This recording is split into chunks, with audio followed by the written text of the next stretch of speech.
दुनिया भी देख रही है कि आधुनिक ग्रेनेड और राइफल से लेकर लड़ाकू विमान, आधुनिक ड्रोन, युद्धपोत, ये सब भारत में ही निर्मित करने का अभियान चल रहा है। भारत दुनिया के एक बड़े डिफेंस इंपोर्टर की छवि से बाहर निकलकर, वरना हमारी छवि यही है, हम डिफेंस के लिए जो भी चाहिए इंपोर्ट करते, बाहर से मंगवाते रहते। आजादी के 75 साल हो गए, हम मंगवाते रहते हैं। इस छवि से बाहर निकलकर दुनिया के एक अहम डिफेंस एक्सपोर्टर की नई पहचान बनाने के संकल्प के साथ आगे बढ़ रहे हैं।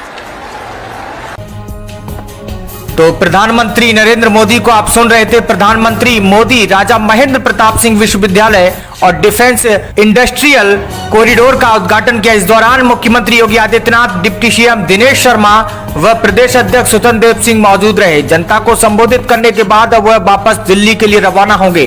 तो लाइव अपडेट आपको बता देते हैं। 4 वर्षों में एमएसपी पर खरीद के नए रिकॉर्ड बने। ये प्रधानमंत्री मोदी ने कहा है कि मुझे खुशी इस बात की है कि बीते 4 वर्षों में एमएसपी पर खरीद के नए रिकॉर्ड बने हैं। गन्ने के भुगतान को लेकर जो भी परेशानियां आती थी उन्हें लगातार कम किया जा रहा है। तो वहां पर प्रधानमंत्री मोदी ने यह भी बयान दिया है कि वसूली करने वाले माफिया राज चलाने वाले अब सलाखों के पीछे हैं। संबोधन के दौरान प्रधानमंत्री मोदी बोले कि एक दौर था कि जब यहां शासन प्रशासन गुंडों और माफियों की मनमानी से चलता था, लेकिन अब वसूली करने वाले माफिया राज चलाने वाले अब सलाखों के पीछे हैं। तो प्रधानमंत्री मोदी ने कहा कि कोरोना के इस समय में देश भर के छोटे किसानों के खाते में सरकार ने 1 लाख करोड़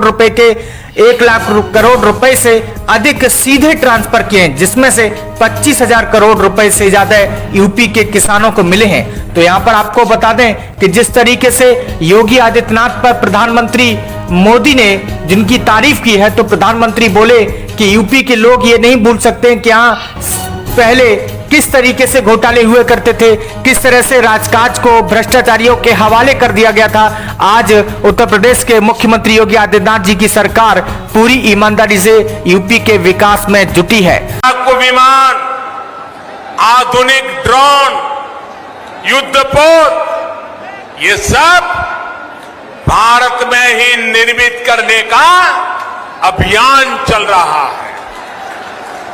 भारत दुनिया के एक बड़े डिफेंस इंपोर्टर की छवि से बाहर निकलकर, वरना हमारी छवि यही है, हम डिफेंस के लिए जो भी चाहिए इंपोर्ट करते, बाहर से मंगवाते रहते।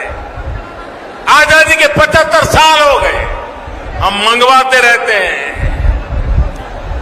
इस छवि से बाहर निकलकर दुनिया के एक अहम डिफेंस एक्सपोर्टर की नई पहचान बनाने के संकल्प के साथ आगे बढ़ रहे हैं। में रोडे अटकाए जाते थे।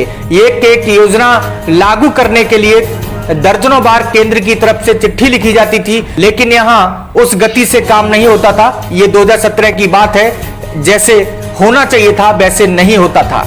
तो प्रधानमंत्री नरेंद्र मोदी ने जिस तरीके से भारत के भविष्य के निर्माण की नींव में राजा महेंद्र प्रताप का योगदान बताया, तो उन्होंने कहा कि राजा महेंद्र प्रताप सिंह सिर्फ भारत की आजादी के लिए नहीं लड़े, बल्कि उन्होंने भारत के भविष्य के निर्माण की नींव में भी सक्रिय योगदान दिया था। उन्होंने अपनी देश विदेश की यात्राओं में मिले अनुभवों का उपयोग भारत की शिक्षा और व्यवस्था को आधुनिक बनाने के लिए काम किया था। तो यहाँ पर एक और बड़ी बात बता दें कि प्रधानमंत्री मोदी ने कल्याण सिंह को याद किया और कहा कि आज वो होते तो इन विकास कार्यों को देखते तो काफी खुश होते, उनकी आत्मा को शांति मिल रही होगी। उन्होंने कहा कि भारत राष्ट्रभक्तों से भरा हुआ है।